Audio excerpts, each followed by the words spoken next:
2021 Prizm football box break results are in. What is the verdict? Disaster?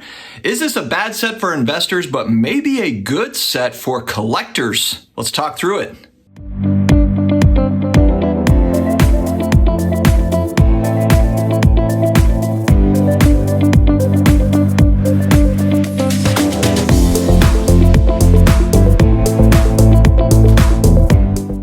To all my sports card collectors, investors, all of my collectibles friends, back again with another video, and we're going to talk about Prizm football. And you might be asking, like, why are you making another video, Dustin, on this? You just made a video on this 3 or 4 days ago. Well, results are in on some of the box breaks, and we're going to talk through that, kind of show some of that, and then also talk through the investor collector angle on this particular set. Guys, if you are new here, please hit the big red button down below, the subscribe, the like, the notification bell if you do like what you hear. We are coming out with just about daily sports card collectibles videos. Very happy to have you here. Also, don't forget to connect with me on IG at Sports Card Dad, and I'm also on the Twitter machine, the Sports Card Dad.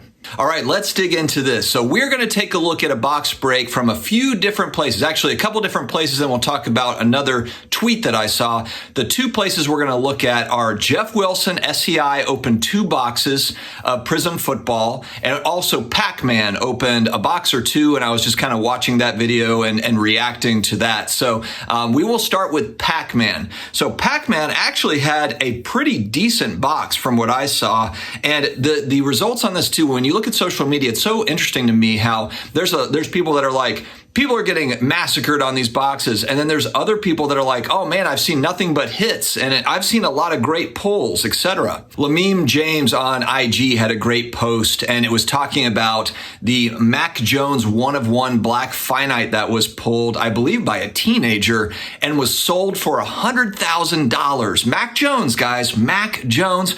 And Lamim makes a comparison to the world famous Tom Brady Contenders auto rookie card in a PSA 8 that had sold recently, or recent sales of $75,000. There was a recent sale at 75. So you literally have the best card, or one of the best cards of the GOAT of football at $75,000, and a Mac Jones 1/1 black finite for $100,000. And it'd be one thing if maybe it was Joe Burrow or somebody that's gotten just a little bit more action. They've shown a little bit, but Mac Jones, really, he's shown that he can be a serviceable quarterback. I know in the offseason, he's said that he's in the best shape of his life. Teammates are talking him up, etc. But this guy has not won anything yet, hasn't done anything. And $100,000 for a 1/1, and probably a beautiful card. I did see an image of it on the internet. But my gosh, if you're just taking a look at opportunity cost, black finite Mac Jones or Tom Brady Contenders auto, wow. But I digress. So we look at Pac-Man's channel here, and he talks about, in the title, insane hit. One of the cards that came through was a gold Raimondre Stevenson rookie card out. It's an auto. I believe it's out of 10, I believe. But this is a running back for the Patriots, and respectable numbers. This guy had, I believe, 4.6 yards per carry, about 600 yards from scrimmage last year. So had a good rookie campaign. He was also injured. So I've heard Patriots fans basically saying like, hey, this guy is legit.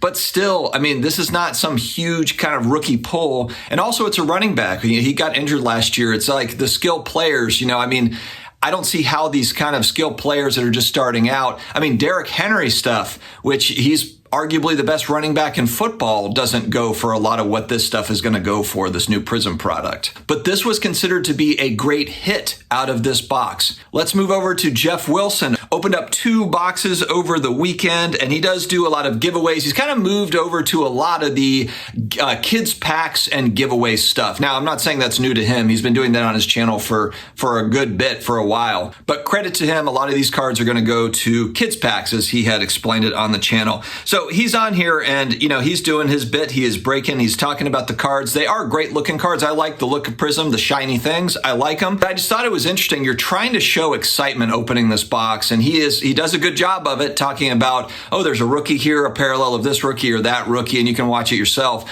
But he stays optimistic about this particular box. But even him, he hesitated when he got to one card in particular, and I was thinking the exact same thing. He didn't say it though. So the card is Jake Plummer. He came across a Jake the Snake Plummer card. Why is Jake Plummer in this set? Why? It doesn't make any sense whatsoever. Before the Jake Plummer card, he got to a Walter Payton card, which there's a lot of people that do not like, even like a Walter Payton or Montana. They're like, why are these guys in this set? These are old timers. They should not be in this particular set. It should be the newer players, etc.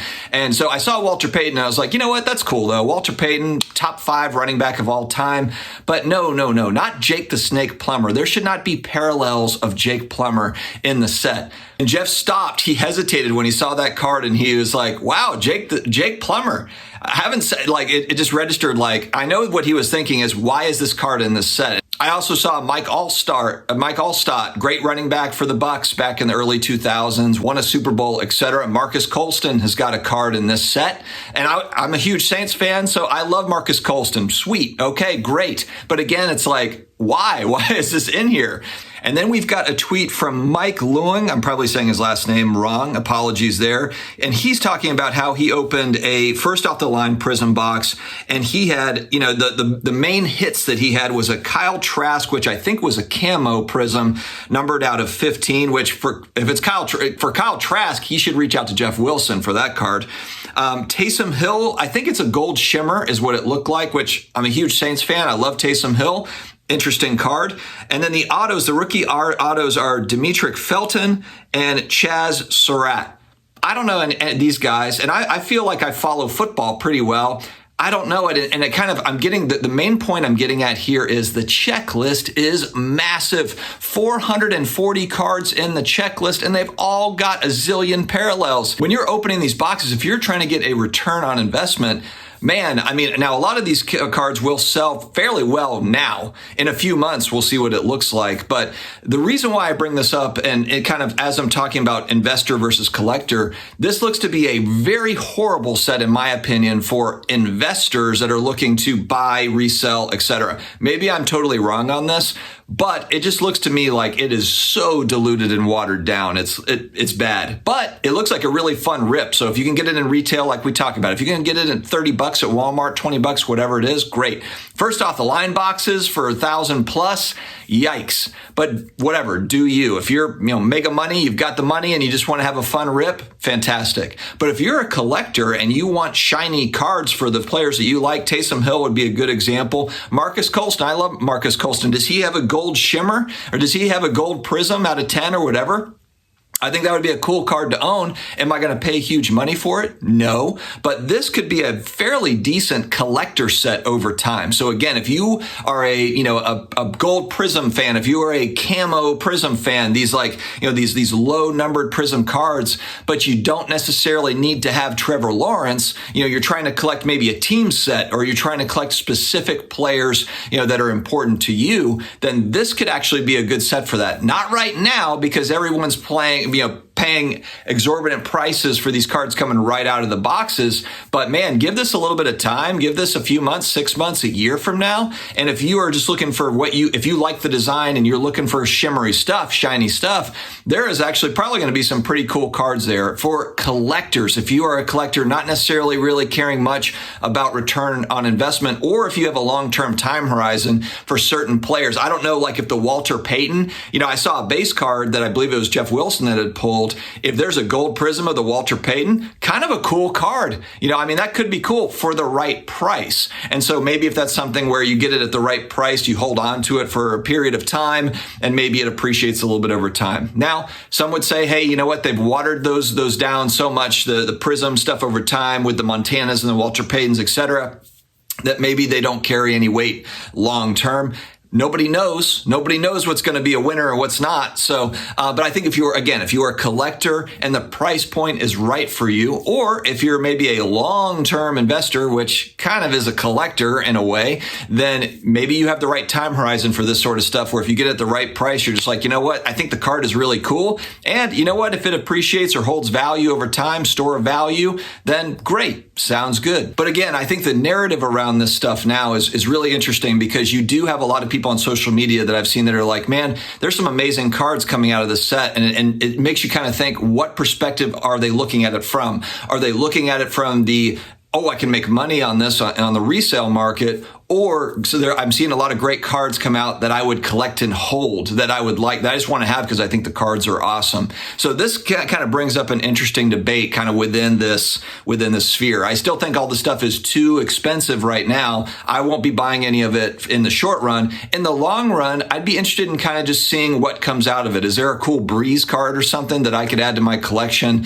You know, a gold Prizm or a black Prizm or whatever that's at the right price point. Yeah, then maybe I add it in. But yeah, we'll just have to see. Guys, what do you think? What have been your thoughts from the results that you've seen from box breaks and different things? Let me know in the comments below. Stay healthy, stay awesome, and I will talk to you again later.